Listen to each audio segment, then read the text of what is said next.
My name is Caitlin Mears, and I'm 38 years old. I live in Vermont, and I'm a mother of a sweet 6-year-old girl named Clara. This story isn't just about fear, it's about watching yourself unravel through the eyes of your child. It started with a doll, a simple gift. But what followed shattered everything I thought I knew about being a mother, a woman, and a soul that could be owned. This story is written and edited by Dark Lifeside Diaries. If you're new here, please subscribe. Like and share this story, it helps us bring more twisted tales of family identity.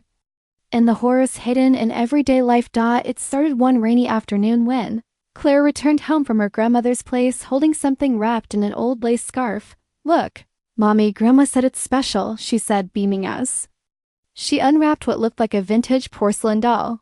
Its dress faded, hair frayed, but the moment I saw its face, my stomach turned because the doll had my exact eyes, not just the color or shape, but the way they curved slightly downward. In the corners when tired, the same small freckle under the left brow, and when I held it in my hands, my skin crawled as if I were touching myself. I laughed it off, said it was just an eerie coincidence. Maybe an old design modeled after someone long ago, but Clara insisted. Grandma said her name is Caitlin too. She told me never to leave her alone. Something about that made my breath catch, and when I called my mother to ask why she gave Clara something so bizarre, she sounded confused. She hadn't seen Clara in weeks. "I didn't send anything. Caitlin, are you okay?" she asked. That night, I placed the doll on Clara's bookshelf, high above reach, but around 3:14 a.m., I woke up to the sound of whispering. At first, I thought it was Clara talking in her sleep until I followed the sound and found the doll sitting on the hallway floor, facing my bedroom door, even though I was sure it hadn't moved. Its dress was damp, and in its porcelain hand was a piece of paper torn from one of my journals. On it was a line I hadn't written since I was 17. "I'll always be the one they choose." I whispered, "Clara?" But she was asleep, peacefully holding a different toy. I picked up the doll and put it in the attic. I locked the door. But by morning, it was back in her arms. And this time, it was wearing my old childhood locket, the one I buried with my sister.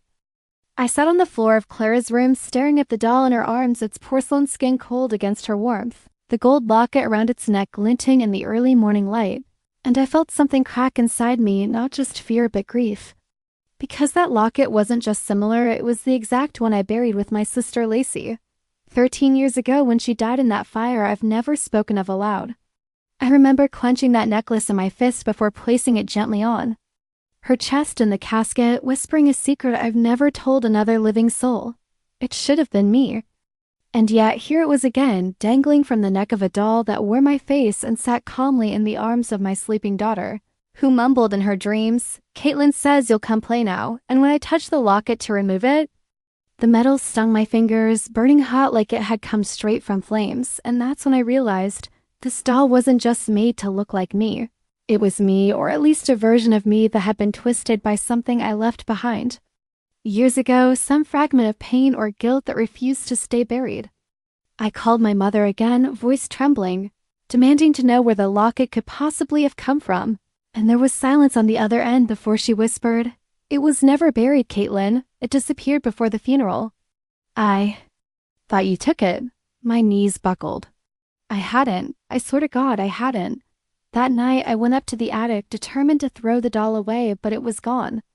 In its place, lying neatly on the old rocking chair in the corner, was a photograph I hadn't seen in decades, me and Lacey, aged 11 and 9, in the exact dresses we wore the day of the fire, and behind us, just barely visible in the foggy background of the image, was the doll, not as a toy, but standing upright, watching us, larger than both of us. That's when I finally understood this wasn't about the doll at all. It was about Lacey and the promise I made to her, the one I broke. I couldn't take my eyes off the photograph that faded, warped image of two little girls who thought forever meant childhood and safety, not caskets and fire, and in the grainy edges of the photo, that towering doll with my eyes and my locket stood like it belonged there, like it had always been a part of us, and maybe it had because that night, when I closed the attic and returned to Clara's room, she was already awake, sitting upright in bed with wide eyes and a voice that wasn't hers, whispering, "Why did you lock me in the closet, Caitlin?" And I swear for one paralyzing moment, it wasn't my daughter's face looking back at me. It was Lacey's, older than she ever lived to be, sad and scorched and full of the questions I had buried beneath 13 years of silence. I fell to my knees and sobbed, whispering, "I'm sorry," over and over. And Clara blinked once, her real self flickering back as if she had no idea what had just come out of her mouth, then tilted her head and asked why I was crying. I didn't answer, just tucked her in and kissed her forehead.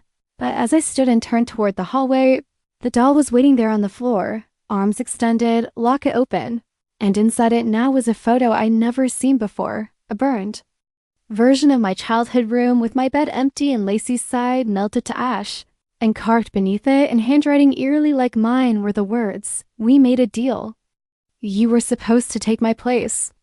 I remembered the fire, the choking smoke, the last-minute decision to run for help instead of dragging her out like I promised. I had always told myself it wasn't my fault, that I was a child, that I was scared, but deep down I knew I'd frozen, I'd fled, and I'd let the flames choose for me. Now the flames were choosing again.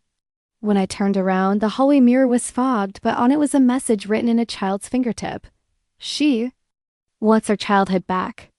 After reading, "She wants her childhood back," sneered on the mirror. I wiped it away with a shaking hand, hoping it would erase the dread curling up my spine. But the words didn't vanish, they remained faint, etched beneath the glass like they had always been there and I had just forgotten to see them, like so much else. I didn't sleep that night. I couldn't, not with the doll sitting in the hallway like a sentry, nor with the weight of the photo in my chest reminding me that I'd broken the only promise that ever mattered to a little girl who trusted me more than anything. And as the hours stretched into gray morning, I found myself unlocking the old cedar chest in the basement, the one I hadn't touched since I was 17. And inside were relics of a time I'd buried with shame, friendship bracelets, dried rose petals from a funeral I refused to attend, and at the very bottom, a note in my childhood handwriting that read, "If anything ever happens, I'll trade places. Lacey stays. I go, I promise." I remembered writing it the night before the fire. We had found a storybook about twin sisters who made a wish to protect each other, and Lacey, terrified of dying after that week's car crash at school, begged me to make it real. So we lit candles in the closet, whispered words from the book, and I swore to take her place if anything bad ever came. I thought it was a game. I thought it was just childhood. But something hurt us, and when the fire came, I didn't keep my promise. Now, 13 years later, it had come to collect. That night, Clara woke up screaming, her eyes rolled back, her small voice crackling like fire. "You left me in the dark, Caitlin. You said you'd come back." I held her, sobbing, begging her Lacey to let go, to stop, to take me instead, but she only laughed.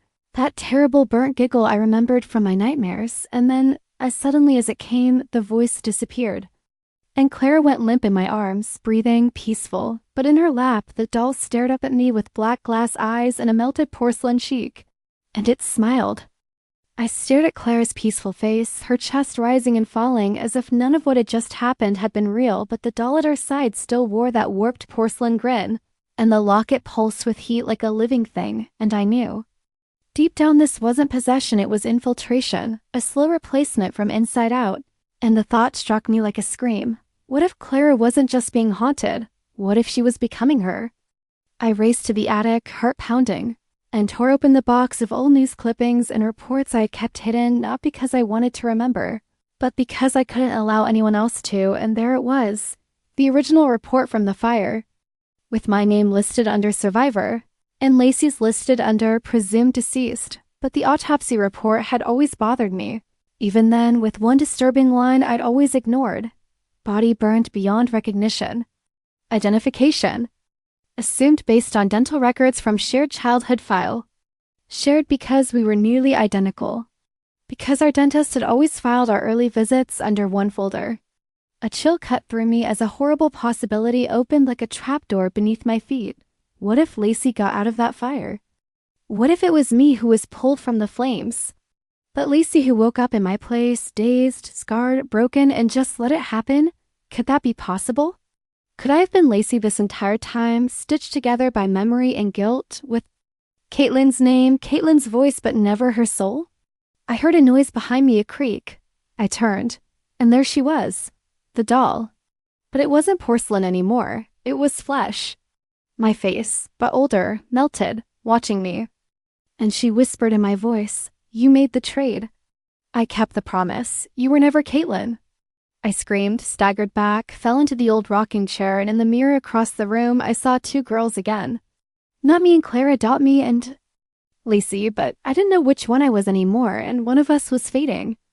I don't know how long I sat in the attic, frozen in that creaking chair, staring into the mirror where two little girls stood silently, one holding a doll, the other holding a candle, and I could swear I heard the crackle of burning wood. Even though the house was still intact, and the air began to fill with that awful sweetness only fire can leave behind, like roasted sugar and raw, and as I leaned closer to the mirror, the girls turned to me slowly, their faces blurred at the edges like old film, until one of them whispered, "Only one of us kept the promise." And suddenly the reflection caught flame, not the glass, but the image inside it, the candle igniting. The dress? The doll's smile melting as it fell from the girl's hands, and I realized I was watching the past in real time.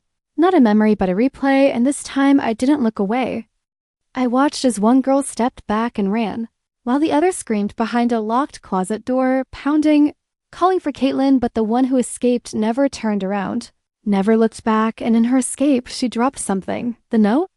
The promise, now curling in the heat, unread because she never meant to come back.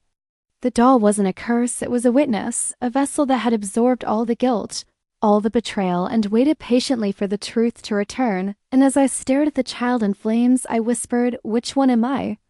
"And the burning."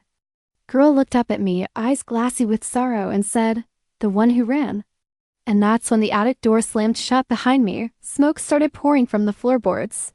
But there was no fire this time. Just memory remanifested. And in the middle of it all stood Clara, but her eyes were no longer hers. They were mine at age 11. She held the doll in one hand, and in the other, the promise I broke. She said, "You're ready now, aren't you?" And as the smoke curled tighter around me, I knew what she meant. It was my turn to stay behind. The attic filled with that suffocating silence that always comes just before fire touches flesh. Though there was no flame, only the weight of what I had finally remembered, what I had spent years repressing. Twisting, rewriting inside my own mind until I believed the lie, that I was Caitlin, that I had survived, that I had run for help like a brave sister. But the truth was louder now than the screams in that old closet, louder than the thunder of burning rafters, louder than the sound of my own heartbeat. And it came from Clara's mouth, though it wasn't her voice. It was Lacey's, soft, tired, but resolute. "You broke the promise." But I waited. And in that moment, everything inside me shattered, not from fear, but recognition, and I dropped to my knees in front of her. In front of the doll, in front of the girl who had lived inside the corners of every mirror, every whispered dream, every flame-lit memory I buried deep enough to believe it wasn't real. And I said the words I should have said all those years ago, "I'm sorry, I'm ready now." The doll blinked. The attic vanished. Not burned, reversed, like memory being peeled away, and I found myself standing in the closet of our old childhood home, as if no time had passed, only now I was the one in the locked darkness, and I could hear the girl on the other side whispering, "A promise, just like I had once done. I'll take your place. You don't have to be afraid anymore." And with that, the door opened, sunlight streamed in, and Clara stood there, older, confused, but safe. She didn't remember the doll. She didn't remember the fire. She only said, "Mommy, I had a bad dream," and hugged me, and her arms. I felt something new, freedom.